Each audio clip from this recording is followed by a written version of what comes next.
Guess what? It's time for some Christmas cheer. Hey everyone, welcome to my channel. My name is Courtney. It's that time of year when my good friend Shannon from the Cozy Christmas Cottage and the Daily DIYer pulls together a group of us for her Christmas in July collaboration. I can't wait to show you these first official Christmas DIYs for the year 2023, so let's get started. For this DIY, I will be working with this little Patriotic Stand that I picked up. I'm going to give it a quick little makeover into something really fun. So I started by removing that top piece that had the painted on pennant. To do that, I just took my heat gun and loosened the glue a little bit, and then I did end up kind of splitting the back and making it not look so great, but that's okay. It's the back, so I wasn't too worried about it. There were some little nails in this that I did need to remove, so I got those removed, and then I took a sanding block and just sanded that back panel piece along with the two little pole things sticking off the side. Now, you certainly could pick up supplies at Dollar Tree to make this. You can pick up square dowel rods for the sides. You can pick up a little picture for the bottom and then just a wood plank. So you definitely could build this yourself if you can't find a little stand comparable to this one. It is time to paint. So I grabbed some crimson colored paint by Waverly and I painted this plaque with that. It took about 3 coats to get the whole thing covered. I also ended up painting the two little side pieces, the poles, we'll call them, the blue poles on this thing. And then on that bottom portion, there is kind of on that bottom tray, it's white on the top, so I opted to use some painter's tape and tape it off, and then I also painted the top of that with that red paint. I ended up cutting 2 decals on my Cricut. I will have these free cut files linked down below in the description box along with all the tools and all the goodies you see in today's video, so just check down there. So the bottom portion says Reindeer Snacks, and then the top portion says Santa's Cookies. I then grabbed my glue gun and attached that Santa Cookies plaque up a little bit higher than where it sat before. I did add some embellishments to this, but unfortunately my camera was blurry, so you're gonna see those in a second. But the last thing I had to do was I wanted to make a little pennant banner. So this fabric came from Hobby Lobby. So what I did is just cut a strip, cut out some triangles, and then hot glued those triangles to a piece of twine, and then attach that to my little Santa's Cookies stand. And now I've got a cute way to display reindeer treats and Santa's cookies. The extra little embellishments that you see, the little reindeer head and those 3 little cookies, those all come from Hobby Lobby. They have them every single year in their little mini ornament section, so you can find them there. But there we go, all finished.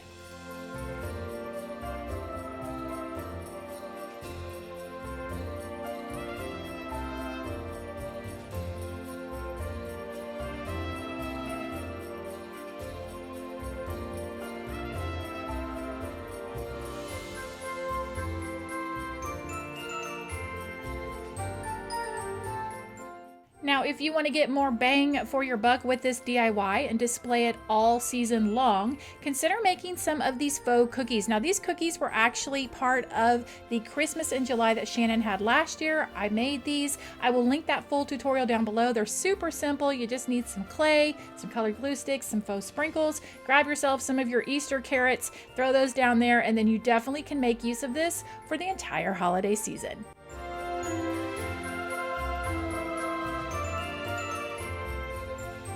For this DIY, I picked up these 3 clearance signs from Hobby Lobby. Now, you're gonna see me do a friends pivot here because I created some printables in Canva using a free file that I got from Design Bundles. I will definitely link it down below for you.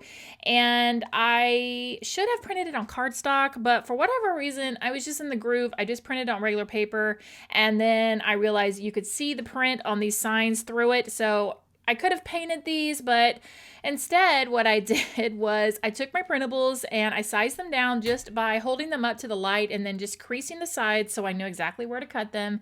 And once they were cut, I glued them with a glue stick to a piece of cardstock sticker paper from Cricut. And once those were glued down, then all I had to do was peel off the backs and stick them directly onto the sign. So like I said, just save yourself a headache here and either paint the signs and then put these printables down, or just print it on cardstock so that you cover whatever print that you might use. But anyway, I thought these were super fun to display in a kitchen.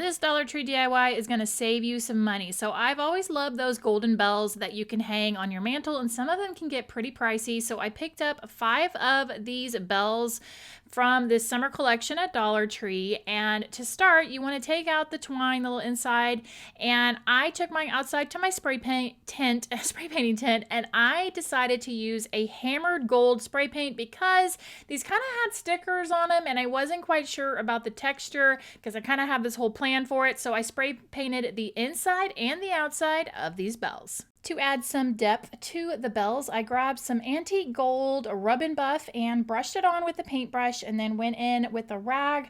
I really feel like it kind of aged the bells and definitely gave it some depth and dimension. At this point, it was time to reassemble my bells. I needed to take the little clapper. That's right, this piece, in case you didn't know, fun fact of the day, the piece inside of the bell, usually it's a metal piece into the sphere that clanks back and forth. This is twine with the little sphere. That's called the clapper. So there you go, fun fact of the day. I reinserted these through the bells, tied them off.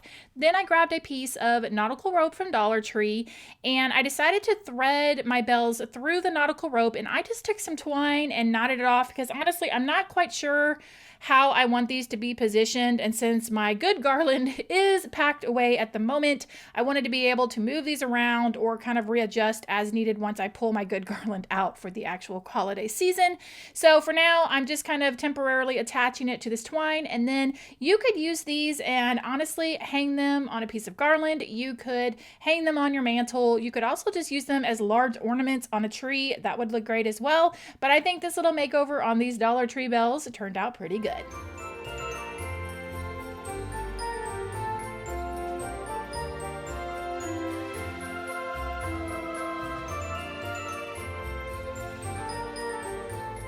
I have been loving paper crafts lately, so I wanted to make kind of a 3D ornament. So for this, I'm using 2 shades of brown and white cardstock. Full disclaimer, the SVG that I got, and I will definitely link it down below where I found it, there was a boy and a girl. There is another layer, but y'all, I could not, it had so many intricate cuts and I spent about 45 minutes trying to figure out what I needed to set it on. I just couldn't figure it out. So I'm kind of, doing a pivot seems to be the theme of this DIY video. So I'm just going to make do.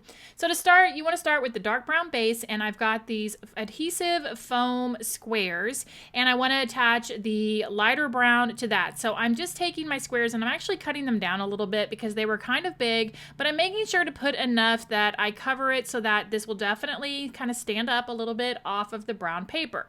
Once I get all the foam pieces down, I attach that to my brown piece, and then taking some of this Barely Art craft glue. If you do paper crafts, y'all, this stuff is amazing. It comes with 2 different tips and it just works really well. It dries clear. It's a great glue. So if you're looking for a good glue, definitely check it out.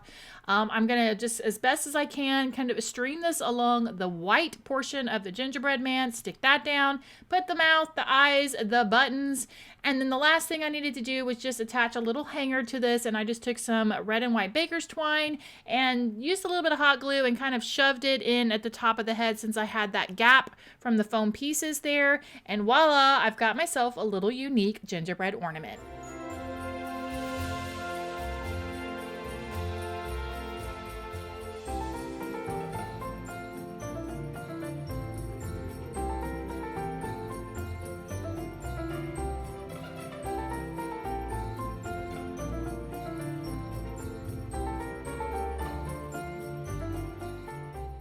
And that wraps up this Christmas in July collaboration. Let me know down below which one of these projects was your favorite.